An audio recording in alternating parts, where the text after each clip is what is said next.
আমার এই চুমুকের মধ্যে আমার আব্বা আছে। এটা আমার আব্বার চা খাওয়ার স্টাইল।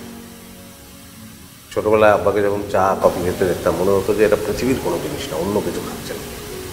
খুব ভালো লাগে। আপনাকে দেখে বোঝা যায় না যে আপনি একজন অসাধারণ মানুষ। না না, দারুণ দারুণ কিছু না। আমি তো মাস্তান, পড়া মাস্তান ছিলাম। আপনি আপনি মাস্তান ছিলেন? এখন আপনার বিশ্বাস হবে না, ছেঁচড়া টিপেন না। রাজশাহী ইউনিভার্সিটিতে পড়তাম তো। আমার মনে হয় আপনি এখনো গিয়ে যদি রাজশাহী ইউনিভার্সিটিতে আমার নাম বলেন, আমার ধারণা অনেকেই চিনবে। বাহ, তো আপনি আর কি কি করেছেন? প্রেম করা প্রেমিক ছিলাম। আচ্ছা, আপনি জব করলেন না কেন? আমার জীবনের সবচেয়ে ইম্পর্টেন্ট অধ্যায়, এটা ইতিহাস। আমি যখন মাস্টার্সে ভর্তি হলাম, তারপর একদিন বাড়ি থেকে ফোন গেল যে বাবা নাই। বাড়িতে চলে গেলাম। তারপর যা হয় তখন কখন হলো। আমার আব্বা বেঁচে থাকতে আমার ভাইরা সবাই মানুষ ছিল। আমার আব্বা মারা যাওয়ার পরে তারা রাক্ষস হয়ে গেল। তাদের যা যা প্রয়োজনীয় যা অপ্রয়োজনীয় সব লুটপাট করে নিয়ে গেল বলতে গেলে। আমার আম্মা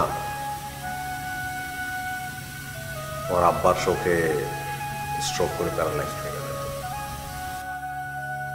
আম্মাকে তারা সঙ্গে নিল না। এখন যদি আমি একটা 9টা 5টা চাকরি করতাম, তাহলে এই 9টা থেকে 5টা পর্যন্ত আমার আম্মাকে কে দেখত? দেখার তো কেউ ছিল না। আমার মনে হলো 9টা 5টায় ডিউটি করার চেয়ে আম্মার ডিউটি করাটা সহজ। আমি সেটা করতেছি এবং আমি আনন্দিত। খুব ভালো আছি, সহজ সুন্দর। এখন আপনার ইতিহাসটা বলেন। আমার ইতিহাস আপনার মতো এত সুন্দর না, এত মহান না, না বলার মতো নেই।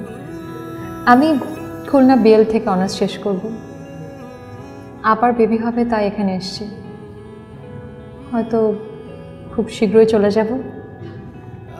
তারপর কোনো একদিন একটা সরকারি চাকরিজীবী ছেলের সাথে আমাকে বিয়ে দেওয়া হবে। গল্প শেষ। অসুবিধা নেই।